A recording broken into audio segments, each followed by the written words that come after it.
मतलब कि जिंदगी में सुकून लिखा ही नहीं हुआ। एक टेंशन जाती है तो दूसरी सामने आके खड़ी होती है। यहाँ पे अभी थोड़ा सा सुकून की राह मिल ही रही थी कि शायद जसप्रीत बुमराह 23 तारीख को पाकिस्तान के अगेंस्ट मैच में ना हो, बल्कि ये तो नजर आ ही रहा है कि नहीं होगा। अवेश खान को बुखार हुआ था, अरे भाई विराट को ना बुखार बुखार करवा देना, वो भी बहुत इंपॉर्टेंट है। बट ऑल इन ऑल जिस तरह इंग्लैंड ने आगाज किया था ना, एक ताबड़तोड़ इंग्लैंड का आगाज था भाई साहब। ऐसे आए फिल सॉल्ट और क्या कहते हैं अपना बेन डकट निकल के, और हर्षद राणा डेब्यूटेंट को उन्होंने टारगेट किया। उन्होंने बोला भाई इसके खिलाफ हम रन बनाएंगे 21 एट द मोमेंट नागपुर के अंदर ना पहला मैच ओडीआई मैच खेला जा रहा है, इंग्लैंड वर्सेस इंडिया। हर्षित राणा का डेब्यू है। अब हर्षित राणा का डेब्यू जैसा टी20 में हुआ था ना, controversy, like for like, concussion replacement, उस सब को साइड पे करो। नमस्कार दोस्तों, पहले वनडे मैच में भारत ने इंग्लैंड को बड़ी आसानी से हरा दिया। इंग्लैंड की शुरुआत काफी ज्यादा धुआंधार रही थी और पावर प्ले के 9 ओवर में ही इंग्लैंड ने 75 रन ठोक दिए थे। जिसके बाद जिस तरह से फिल सॉल्ट रन आउट हुए थे, उसके बाद इंग्लैंड के एक के बाद एक विकेट गिरते चले गए और इंग्लैंड की पूरी टीम 248 पर ही आउट हो गई। भारत की तरफ से हर्षित राणा ने 3 विकेट और रविंद्र जडेजा ने 3 विकेट लिए, जिससे पाकिस्तानी काफी ज्यादा परेशान है। पाकिस्तानियों का कहना है कि बुमराह के रिप्लेसमेंट भारत को मिल चुकी है।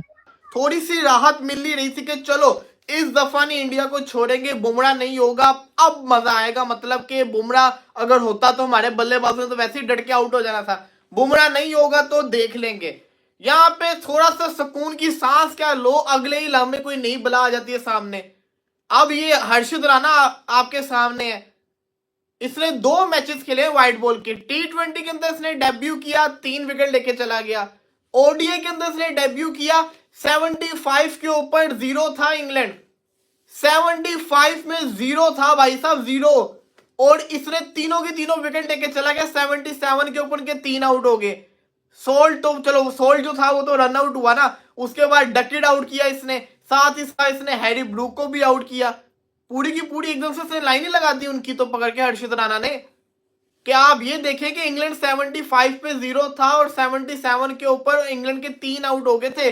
आउटस्टैंडिंग कमबैक किया, और कमबैक करवाने वाला कौन? ये हर्षित राणा। मतलब कि एक टेंशन खत्म नहीं होती, सामने दूसरी टेंशन पहाड़ की तरह यू सामने आके खड़ी हो जाती है कि भाई जितना खुश होना है हो लो, हुन नहीं छोड़ेंगे अपा।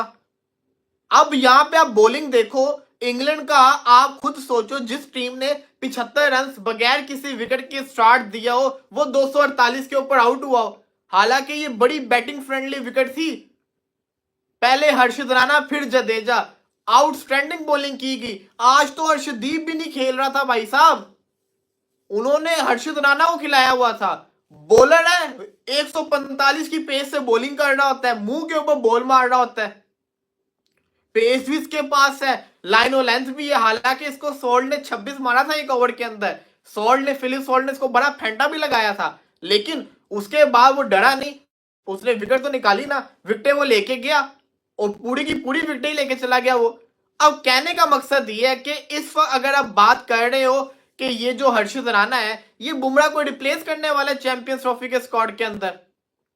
हर्षित राणा जो है बहुत जल्दी, ये ओडीआई सीरीज का पार्ट था ना, अब ये आने वाले दिनों के अंदर, जैसे आज मार्कस स्टोइनिस रिटायर हो गया, पैट कमिंस, हेजलवुड बाहर हो गए, अब आपको खबर है कि जसप्रीत बुमराह भी बाहर होने वाला है, उसकी भी खबर आने वाली है। तो Harshit Rana is going to replace Jasprit Singh Bumrah, और ये कोई बुरी रिप्लेसमेंट नहीं है, ये अच्छी रिप्लेसमेंट है। ये विकेट निकालने वाला बॉलर है, ये विकेट निकालता है, विकेट टेकर बॉलर है। इसके बाद पेस है, एक तो जो पेस मिसिंग था एलिमेंट, वो पेस इसके पास है। ऊपर से ये एक नया बॉलर है, लड़कों ने इसको खेला नहीं हुआ था, प्लेयर्स ने, वो विकेट निकाल लेता होता है। हालांकि आज वो जैकब लड़के ने थोड़ा अच्छा खेला, जॉस बटलर ने अच्छा खेला, फिलिप सॉल्ट भी अच्छा खेल के गया, लेकिन जो बेन डकेट को इसने आउट किया था ना, जो कैच पकड़ा गया, ओए होए होए होए होए होए, जायसवाल ने जो कैच पकड़ लिया ना, और एक श्रेयस अय्यर का रन आउट, फील्डिंग बड़ी जबरदस्त थी।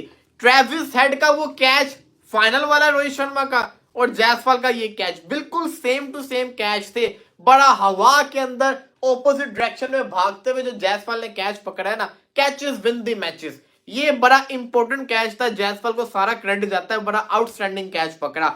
दूसरी तरफ मैं आउटडोर इस पूरे मैच का कहते हैं ना, इस इनिंग्स को देखते हैं भाई साहब, बात कुछ ऐसी है कि कहानी कुछ ये है कि जसप्रीत बुमराह की मुझे खबर मिली है, एक रिपोर्ट मिली है, वो ये है कि जो बुमराह है ना वो आपका चैंपियंस ट्रॉफी से बाहर होने वाला है। वो सिर्फ और सिर्फ अवेलेबल होगा फाइनल सेमीफाइनल के लिए, लेकिन रिस्क नहीं लिया जाएगा, उसको भी बाहर कर दिया जाएगा। जो बुमराह है ना वो तो चैंपियंस ट्रॉफी के स्क्वाड से बाहर हो रहा है। इंडिया के फैंस दुखी होंगे, बड़े ज्यादा जिसको कहते हैं ना परेशान होंगे कि नहीं यार बुमराह कैसे बाहर हो सकता है, लेकिन ये होता हुआ नजर आ रहा है क्योंकि इतना बड़ा रिस्क नहीं लिया जाने वाला बुमराह के ऊपर, आगे और भी बड़े इवेंट्स पड़े हुए हैं। तो कहने का मकसद ये है कि इंडिया ढूंढ रहा है रिप्लेसमेंट को और हर्षित राणा इसको रिप्लेस कर जाएगा। और में चौका छक्का छक्का चौका चौका छक्का डॉट छक्का, और वहां लगा के भाई साहब आज जरा इंग्लैंड यहाँ फ्लाइंग आगाज पे जाएगा, आपको 300 350 का मुकाबला देखने को मिलेगा। लेकिन कहते हैं ना क्रिकेट में एक गलती, एक गलती आपको दूसरा विकेट देती है, दूसरा ब्रेक थ्रू आपको तीसरा विकेट लेके देता है। और एग्जैक्टली आज ऐसे ही हुआ, एक ऐसा brain fade run out Ben Duckett और फिल सॉल्ट के बीच में इतना ऑब्नॉक्शियस किस्म का मिक्सअप हुआ कि फिल सॉल्ट के जो एक्सप्रेशंस थे ना वो आप लोग के सामने थे, क्योंकि भाई फिल सॉल्ट को आज ताबड़तोड़ आगाज मिला था। आपको याद होगा ना तीसरे T20 में it was only Phil Salt, एक 55 फिल सॉल्ट ने बनाए थे, 10 रन नीचे से किसी ने बनाए थे, बाकी तो ऐसे थे कि किसी का पोस्टल कोड सिंगल डिजिट के ऊपर। यहां फिल सॉल्ट की जो एक्सप्रेशन थे वो गलत नहीं थे, क्योंकि 90 ओवर के अंदर 75 रन लग चुके थे। फिल सॉल्ट 26 डिलीवरी से 43 रन के ऊपर थे, ऑलरेडी 3 छक्के 5 चौके वो मार चुका था, साथ में बेन डकेट भी बड़ा जबरदस्त आगाज कर रहा था। लेकिन हर्षित राणा शुरू में वो बिल्कुल एक्सपेंसिव हुआ, लेकिन एक यंगस्टर की खुशी की बात मुझे लगी कि वो बंदा रेडी था उस चैलेंज के लिए, he was ready to grab those chances. उसको पता था कि भाई अपनी लाइन और लेंथ के साथ कंसिस्टेंट रहना, अपना जो प्लान मैं मैनेजमेंट के साथ डिस्कस करके लाया हूं उसकी कंसिस्टेंसी को यानी खराब करना।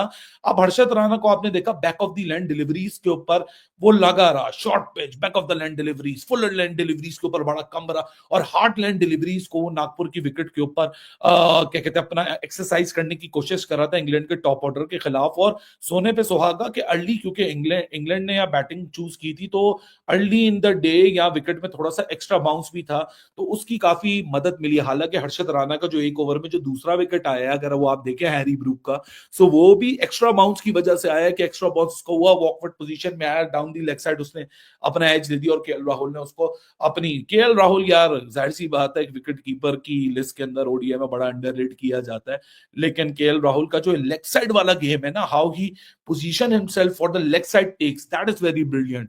सो इंडिया को यहाँ एक बेहतर टोटल मिल गया है, जहां उन्होंने इंग्लैंड को बहुत अच्छे टोटल पे रिस्ट्रिक्ट कर दिया है, क्योंकि जिस तरह का आगाज हुआ था 90 ओवर के अंदर 75 रन थे, लग ही रहा था कि आज 300 इंग्लैंड मारेगा। लेकिन वही वाली बात है कि इंग्लैंड ना बीच में ऐसा नेगेटिव क्रिकेट खेलना शुरू कर देता है, जितना पॉजिटिव आगाज हुआ था ये मुझे लगता है डबल माइंडेड हुआ है, इनको समझ ही नहीं आ रहा कि हमने तेज खेलना हमने स्लो खेलना। हालांकि जो रूट वो रिपेयर जॉब को कर रहा था, जडेजा का एक ऐसा बॉल पड़ा, मतलब आप स्पिन को पिक ही नहीं कर रहे, वो भी वाइड बॉल फॉर्मेट के ऊपर, आप उसको बैकफुट के ऊपर फ्रंट ऑफ द स्टंप्स आप अपने क्या कहते हैं पैड के ऊपर बॉल खा रहे हो, और आप बोल रहे हो कि जी मैं इसको रिव्यू ले लूं, इससे बड़ा प्लम्प हो क्या सकता था। हाँ, हाइट की थोड़ी सी कंफ्यूजन जरूर थी, but it was pretty much out from the naked eye. So England की हाल एक दफा फिर बेहाल है।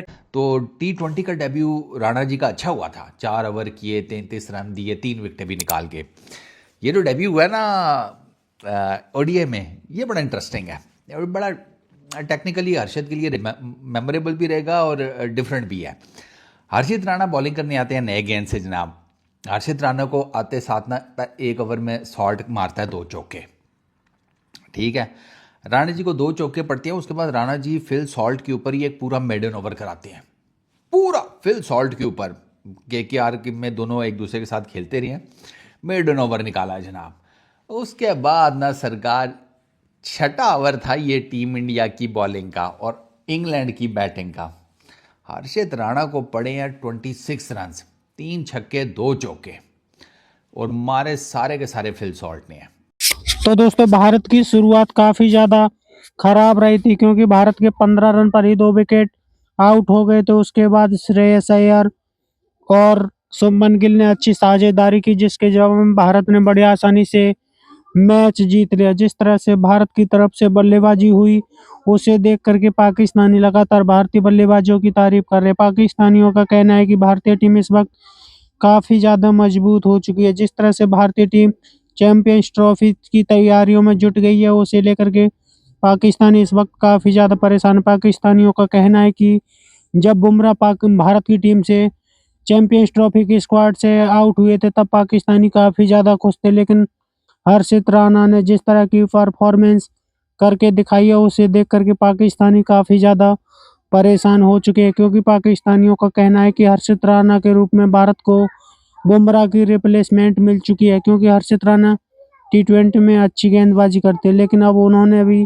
वनडे मैच में भी अच्छी गेंदबाजी की है और भारत की टीम को पहले वनडे मैच में जिस तरह से आसानी की जीत मिली है उसे देख करके पाकिस्तान इस वक्त काफी ज्यादा परेशान। पाकिस्तानियों का कहना है कि भारत की टीम पूरी तरीका से चैंपियंस ट्रॉफी के लिए तैयार हो चुकी है, जो कि किसी भी टीम को हराने का दम रखती है। आपकी क्या राय कमेंट में जरूर शेयर करें। यदि आप अपने चैनल को सब्सक्राइब करें, वीडियो पसंद आए तो लाइक करें, कमेंट करें और शेयर करें। जय हिंद, वंदे मातरम।